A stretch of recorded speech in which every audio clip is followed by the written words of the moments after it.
Hey guys. Hey friends.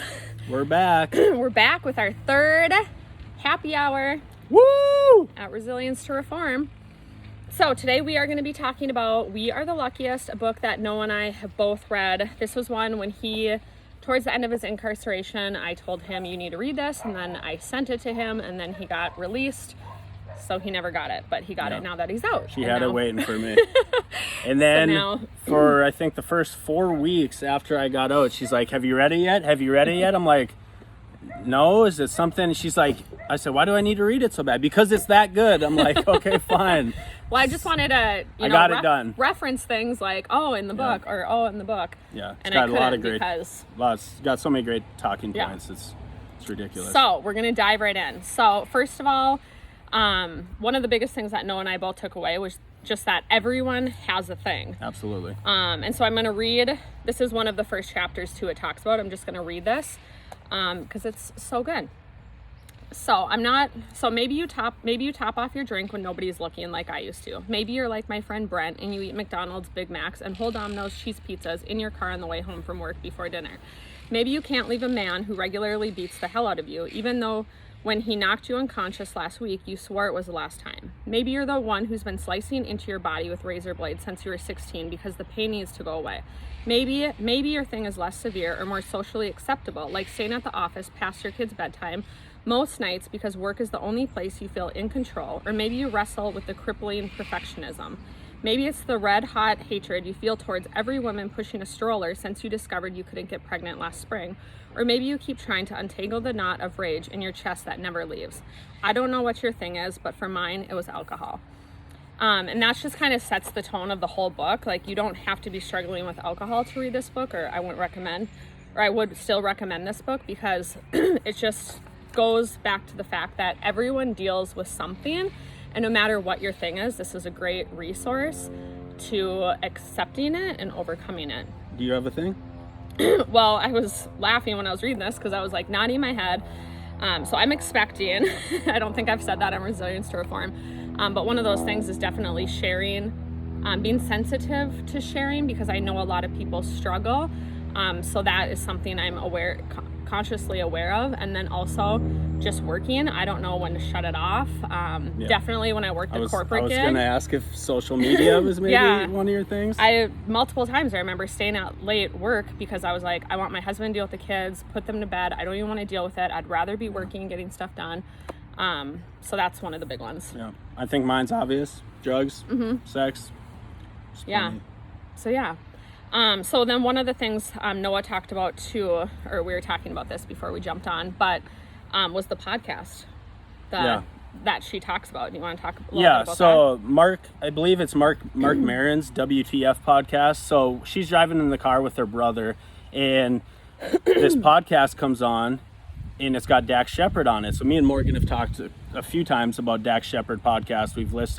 I listened to one episode with... it's on our resource tab of our website. Yeah, who was on that one time? Another recovering addict. I don't know. He was from The Outsiders. He was from I'm really bad St. at Elmo's Fire.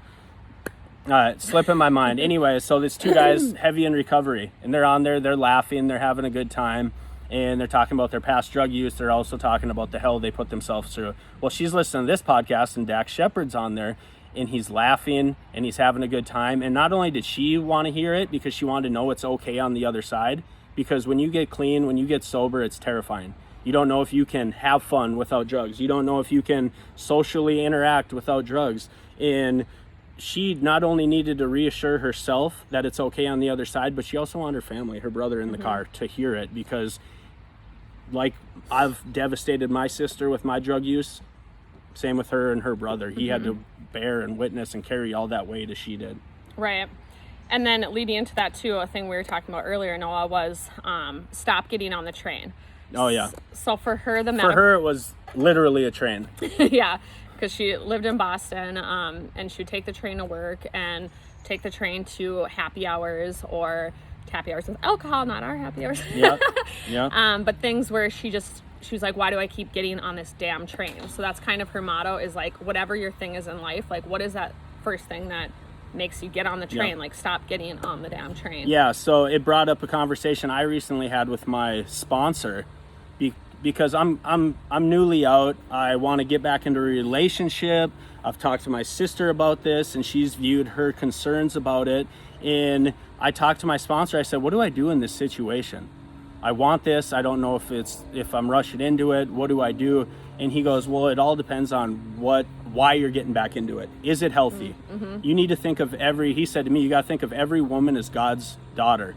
And how would you want to treat God's daughter? I love this. Yeah. You even told me about this conversation. I said, Yeah. well, I'm not going to sit here and lie to you and say next time I have a chance that I'm not going to invite somebody over. And he said, Noah, I'm not telling you not to. All I'm telling you is give somebody a call and give them a chance to talk you out of it.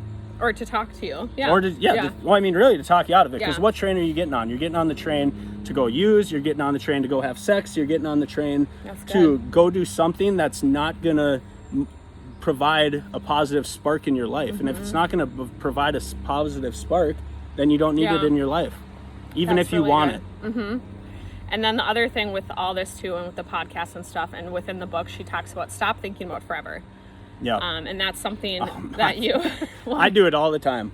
You think about forever? Well, I mean, I get so obsessed with next week, with R2R. I get so obsessed with where we're going, I forget to focus on now. And now is the only, in the point. here and now is the only time you have any control or power. For sure, yeah. So what are we doing obsessing about forever?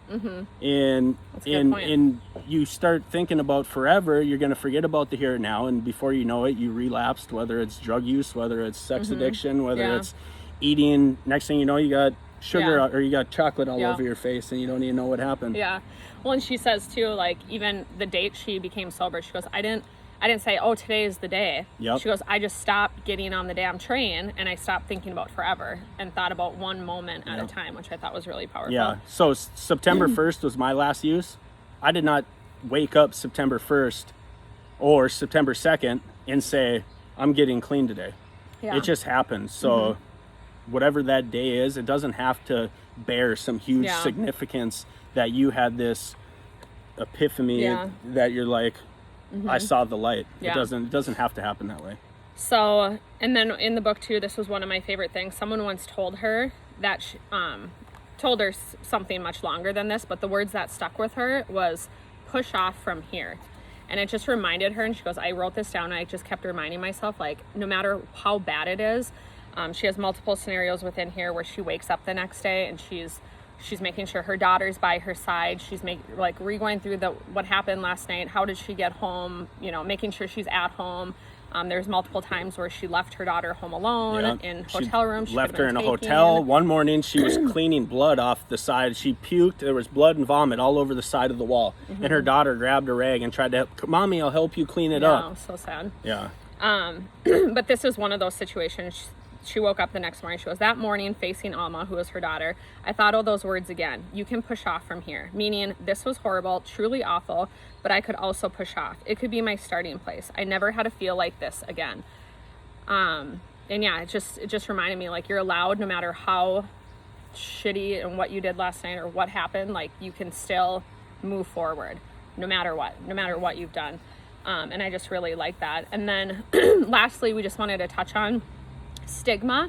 And this is something she talks about in the book too.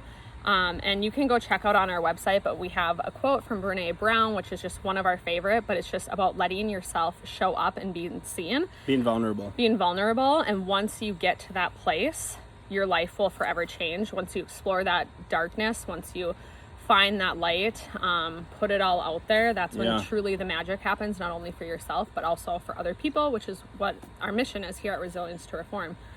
Yeah, that's what we do. It's all about being vulnerable. A lot of the comments I've heard are like, how do you do it? How do you share it? How do you put everything out there to be judged? And at first I had this little safety net. I was in prison. I was just sending it in an email, and it's like it never happened. My sister she wasn't sending me any negative comments. I had this I was hardly even sending him comments because I couldn't even keep I had up. this wall of protection against me.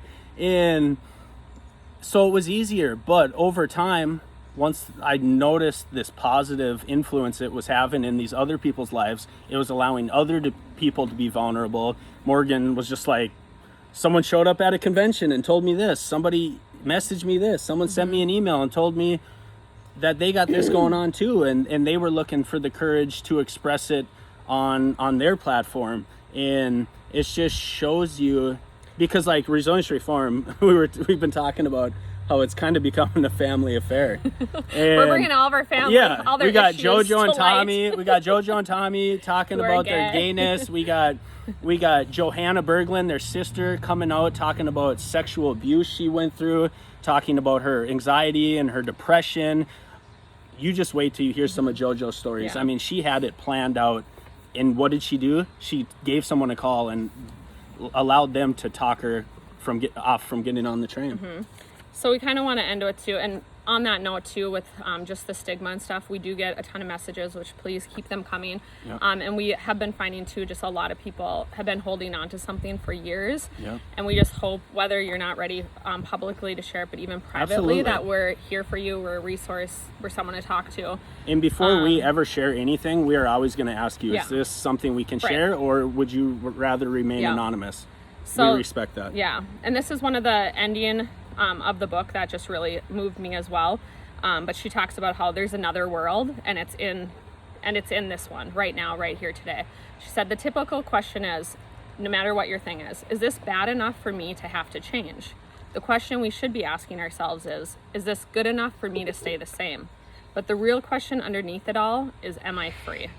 So I just thought that we would end on that, just something to think about with whatever your thing is, to kind of shift the narrative and answer those questions for yourself. And we highly recommend this book, and it's on the resource tab of our website. 2 thumbs and up. We'll be back next Friday. We hope you join us. Can't and wait. what are we talking about next Friday? Whatever. I mean, if you guys got comments, No, you we guys don't. got We ideas. know what we're talking What about. are we talking We're about? talking about the blog post that he wrote, the face. Ooh, of Face of Addiction. Addiction. Absolutely. One of my So, favorites. we'll see And you then. Thank you for all the love and support on that post. Yeah, It was, it was good. yeah, I didn't know if I should share it. And I Yeah. did. Thank Have you. a great weekend.